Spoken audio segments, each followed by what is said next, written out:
அவர் என்ன சொல்லுவார் என்ன அடிக்கடி,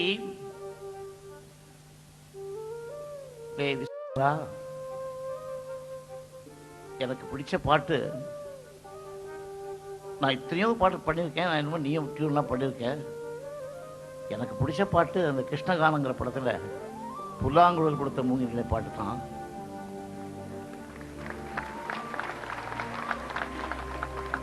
நான் இறந்துடுவேன், உனக்கு முன்னால் நான் போயிடுவேன். அப்படி நான் இறந்துட்டேன்னா அந்த பாட்டை நீ மேடையில் என்னுடைய ஞாபகார்த்தமாக பாடணும். நீ அந்த பாட்டு பாடினீன்னா இந்த கும்பலில் நான் எங்கேயாவது ஒருத்தர் உட்காந்துருப்பேன்டா. அதனால எனது அருமை அண்ணன் அந்த புல்லாங்குழல் கொடுத்த பாடலோடு ஆரம்பிக்க முடியாது நான் தாழ்மையாக கேட்டுக்கொள்கிறேன்.